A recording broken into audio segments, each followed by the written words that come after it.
Hello guys! Welcome back to my channel!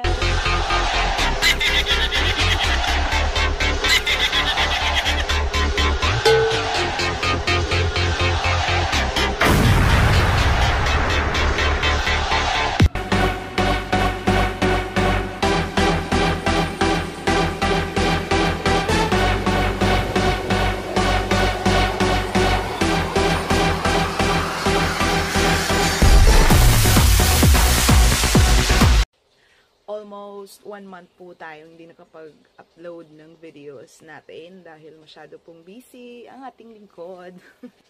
By God's grace po ay inalaw po ng ating amo na makapagbakasyon tayo sa Pilipinas kahit 7 days lang.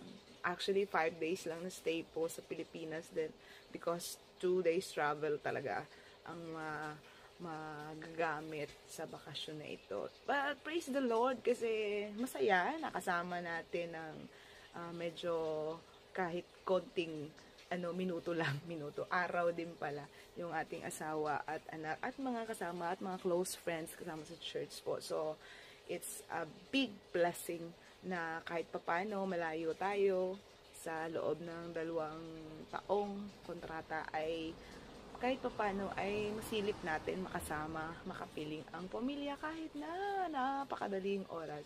So ngayon po guys, i-share ko sa inyo yung mga kaganapan, mga ganap sa loob ng 5 araw na pag-stay natin sa Pilipinas. Actually, I am blessed because hindi po lahat ng mga employer ay talagang inaalaw nila ang kanilang mga empleyado o kanilang mga tauhan na magbakasyon sa isang taon.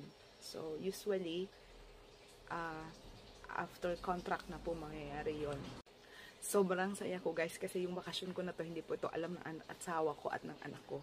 So, excited po ako na ma-surprise siya at talagang inaabangan ko talaga kung anong magiging reaction niya, magiging facial expression niya ba once nakita niya na nasa harapan niya na ako sa hindi inaasahang pagkakataon, hindi inaasahang araw o oras. Kasi po guys, ang lagi namin pinag-uusapan ay yung pag-uwi ko after 2 years. But, yet, eto, talagang hindi niya alam na nandiyan na pala ako sa harap niya. Tingnan po natin kung yung reaction niya. Yee!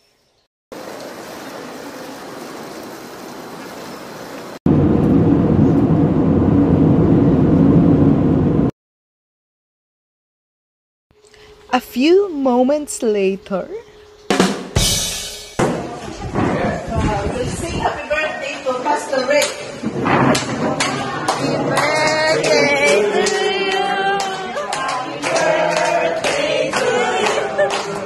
Happy birthday, happy birthday, Happy birthday to you.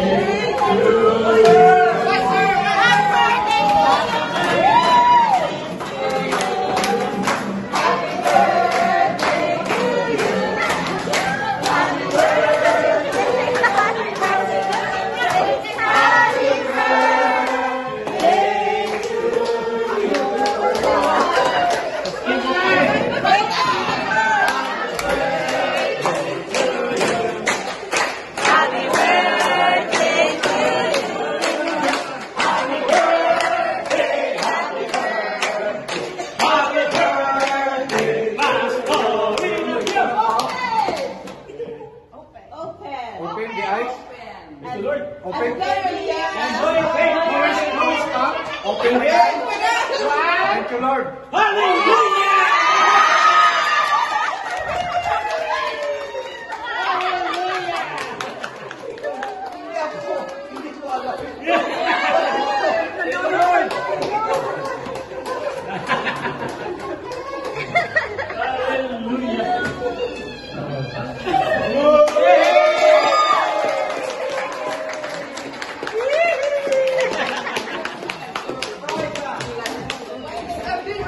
Ayun!